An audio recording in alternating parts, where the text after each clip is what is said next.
The Phantom Route. Three college friends, Sam, Lucy, and Mike, were on a road trip exploring the backroads of the Midwest. They had heard stories about a mysterious road known only as the Phantom Route. Supposedly, it appears to travelers who take a wrong turn late at night. They laughed it off as a ghost story, but that laughter would soon fade. It was nearly midnight when they took a wrong turn onto an unmarked road. It wasn't on the map, and their GPS simply showed a blank screen. They should have turned around, but curiosity got the better of them. They pressed on, thinking it might lead to a shortcut back to the highway. The further they drove, the stranger things became. The trees seemed to bend over the road as if trying to swallow it. The air grew colder, and the moon disappeared behind a blanket of thick clouds. The headlights barely cut through the darkness, and a thick fog began to roll in. Minutes turned into hours, but the road never seemed to end. Then, they saw something up ahead. A figure, barely visible through the fog, standing in the middle of the road. Sam slowed down, squinting through the windshield. It was a woman, wearing an old-fashioned dress, her hair hanging loose over her face.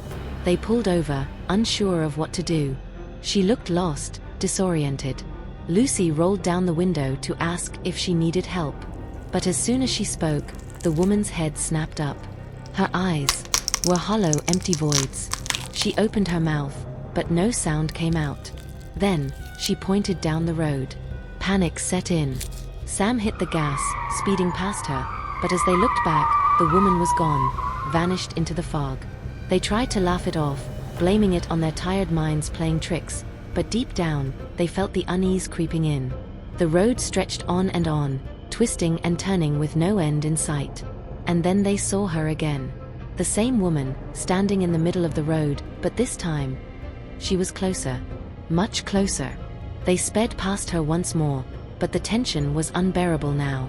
The radio, which had been silent, suddenly crackled to life with an old, distorted song from the 1930s. Then a voice, low and distorted, whispered through the static, "You shouldn't be here." Sam tried to turn the car around, but the road was too narrow, the edges too steep. They were trapped on this endless route, with no choice but to keep going. The road seemed to loop back on itself, every twist and turn looking exactly the same.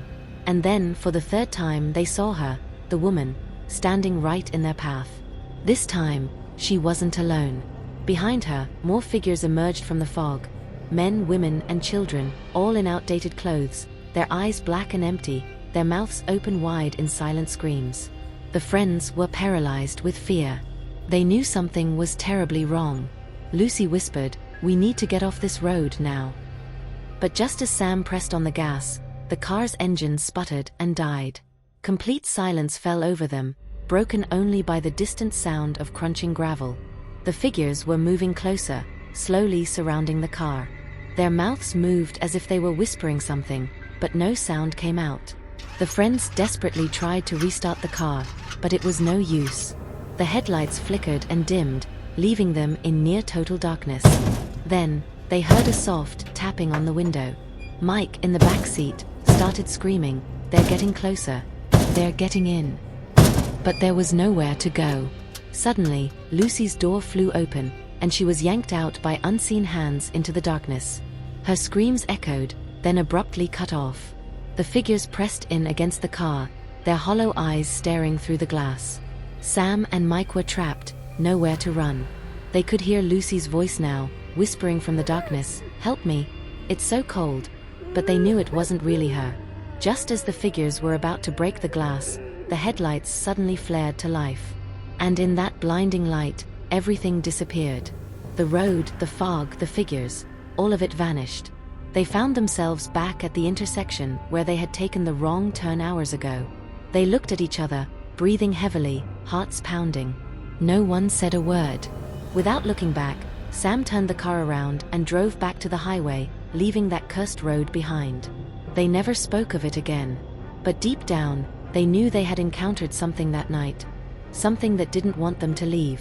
And sometimes, on a quiet night, when the fog rolls in, they still hear her voice. "Help me, it's so cold."